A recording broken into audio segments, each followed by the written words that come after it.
Not enough views, so I'm on my phone again.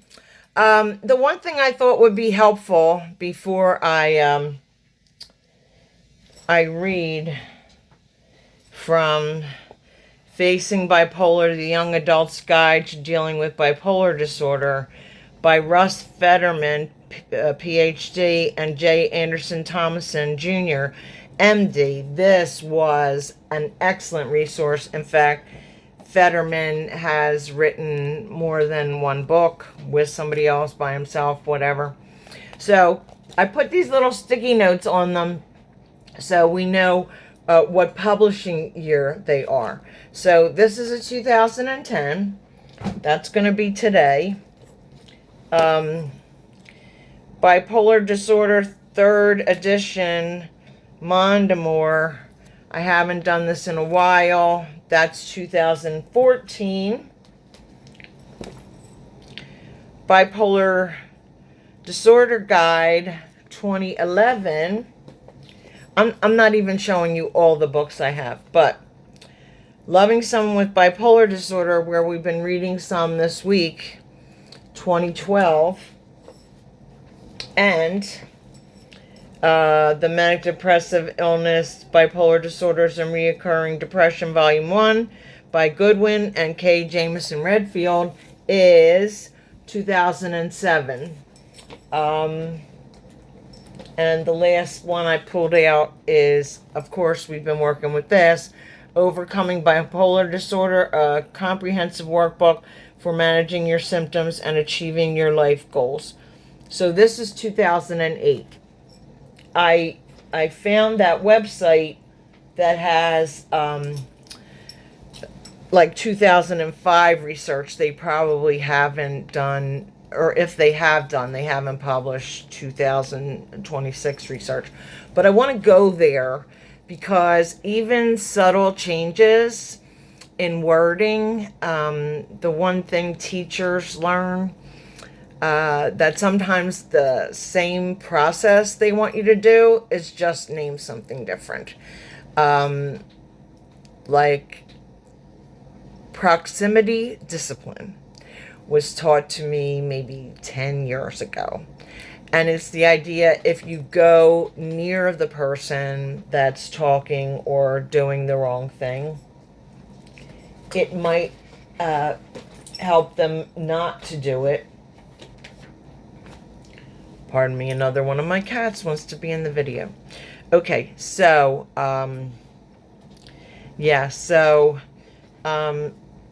this Facing Bipolar, this Fetterman has worked with collegians, but any information that I share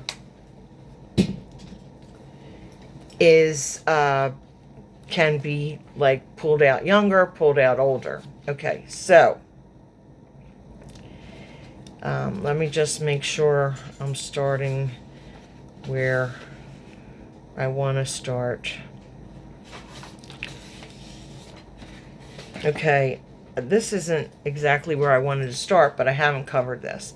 This book's depression checklist is feeling down, blue, sad, unhappy, and so on, fatigue and low motivation, loss of pleasure, everything feeling flat, low energy or agitated energy, poor concentration and attention, low self-esteem and withdrawal from others, guilty and feelings of worthlessness, suicidal thoughts, change in appetite up or down, and weight loss or weight gain, not enough or excessive sleep. Okay, so we want to start with Mary Beth. I started to notice it when I was about 16. I would kind of be going along with my life, and I'd have these periods where out of nowhere this wonderful energy would lift me up and I would feel giddy and excited. I didn't know why I felt so high, I just knew it felt great. My energy was way up, and the normal things that were usually a drag to do like homework or helping my mom around the house just seemed easy. And when I would get through with my work stuff, there would be tons of things to do next, things to look up online, short stories to write, rearranging everything on my iPad pod. That's how old this is. Maybe even doubling or tripling the amount of music I had saved and shopping.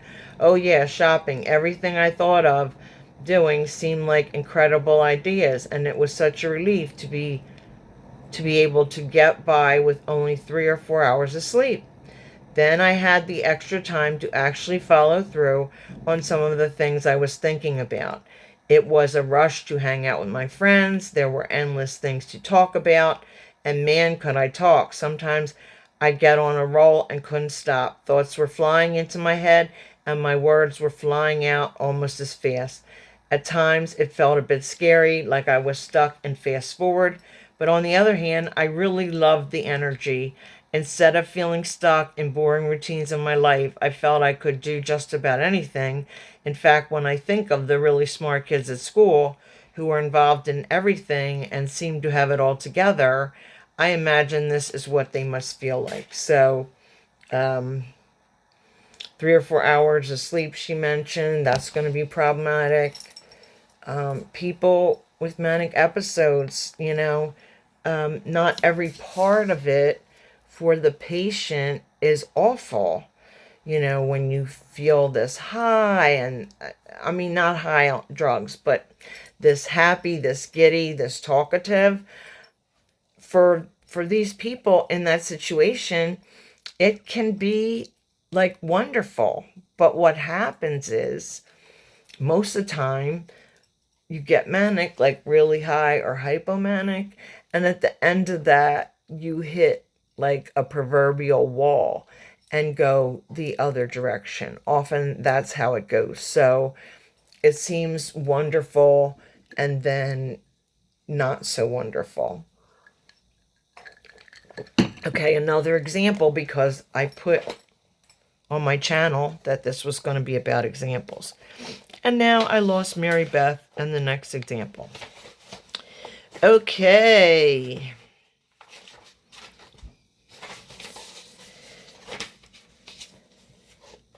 Jacqueline. I guess I've always been kind of moody, but I never thought I was sick. I just figured my ups and downs were part of me, like a reflection of my personality. Being up was also no problem when I was in college, because staying awake until 4 or 5 in the morning wasn't all that different from my usual sleep time, which was about 2. But in 3 or 4 years since I've been out of school working as a paralegal, I find that the periods of being up are more intense. The problem is now getting a couple of hours sleep doesn't work when I have long work days and require sharp attention to detail. It's also kind of strange that during the periods when I'm up, I do things that I'd never do when I'm just being my normal self. This is kind of embarrassing, but I find that when I'm up, so is my sexual energy. I'm no prude, but it just is entirely different experience. Hang on a second.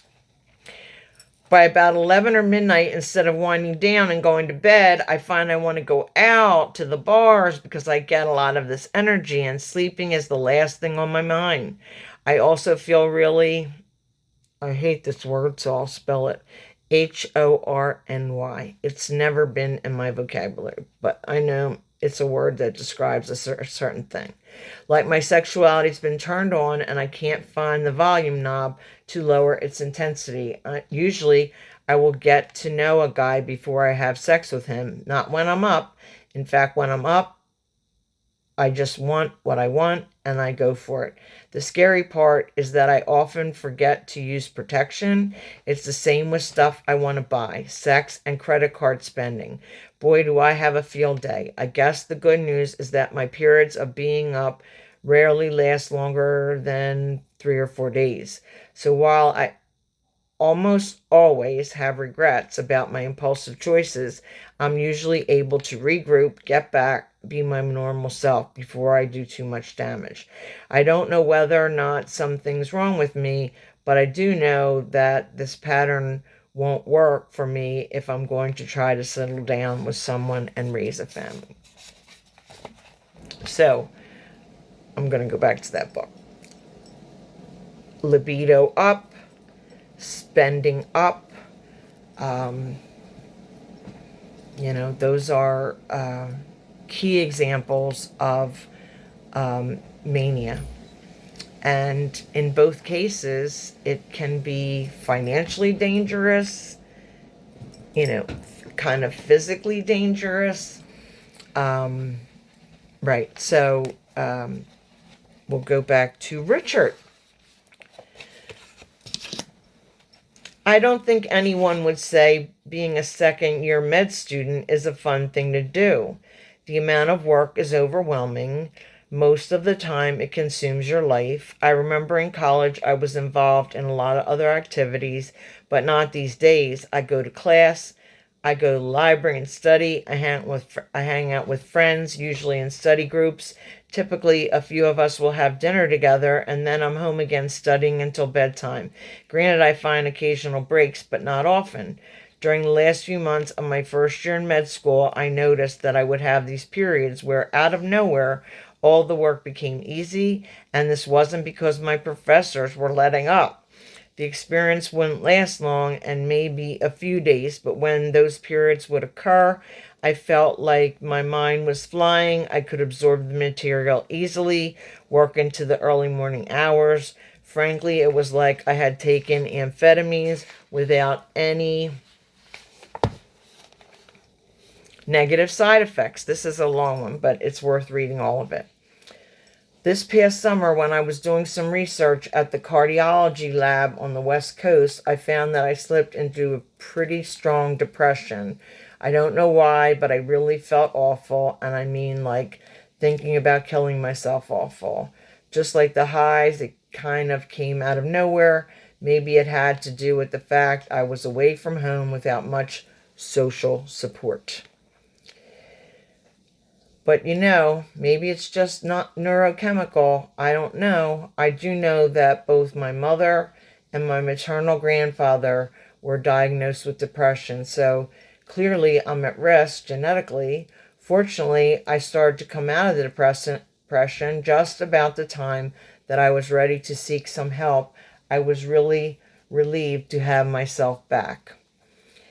But recently, over the past couple months, since being back in school, I've again had some of those brief periods when I feel like everything is turned up at high speed. This past weekend, it happened though. I'm kind of back to myself now.